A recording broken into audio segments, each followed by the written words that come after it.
नमस्कार मंडळी, मी निवेल काम करतोय फार्ममध्ये. आज सकाळी मस्तपैकी लवकर उठलो कारण फर्स्ट शिफ्ट होती. आंघोळ पाणी मस्तपैकी आवरलं सगळं आणि चालतच सुटलो कारण लवकर बाहेर पडलेलो. म्हणलं तेवढंच मॉर्निंग वॉक पण होते आणि सगळंच होते म्हणून चालत चालत आलो आणि इथं येऊन पोचलो स्टॉपवर.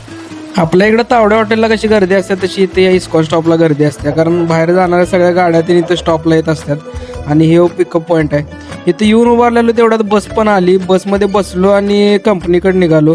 तो स्टॉप सोडला तर बाकी दुसरीकडे कुठं जास्त गर्दी नसते. या सगळ्या ट्रॅफिकमधनं ते एकदम निवांत रस्ता असतात. इकडं जास्त काही ट्रॅफिक नव्हतं त्यामुळे लगेच येऊन कंपनीत पोचलो. आता जायचं बघायचं काय काय चार्ज आहे नाईटवाल्याला पहिला सोडायचा कारण रातभर एकटंच बिचारं पळत असते. कामं आवरली बाहेर पडलो. बरोबर 5 वाजता 2 तास ओटी मारला.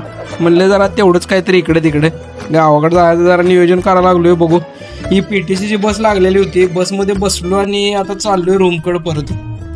जाताना पण काही एवढं ट्रॅफिक नव्हतं पण पुढं गेल्यावर जसं सिटीत जाईल तसं ट्रॅफिक वाढलंय. बघा सनसेट एकदम विषय हार्ड हो. इकडं ऊन कडक चालू आहे आणि महाराष्ट्रात सगळीकडे पावसाचं वातावरण चालू आहे. सगळे पिकांची नासधूस हे ते व्हायला लागले. काय अवघड झाले त्याच्या आईला.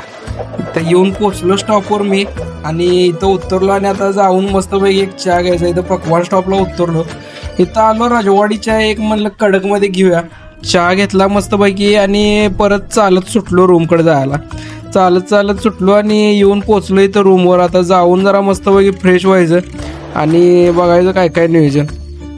आलो रूमवर आणि जरा फ्रेश झालो मस्तपैकी. इकडं तिकडं टाइमपास केला, जरा व्हिडिओ एडिट केला. तेवढ्यात 8 वाजलं. म्हणलं जेवून घेऊया. मस्तपैकी हे दाल बाटी होतं बघा. जेवलो आणि आता झोपणार निवांत. उद्या परत फर्स्ट शिफ्ट आहे. भेटू आपण नेक्स्ट ब्लॉगमध्ये. Good night.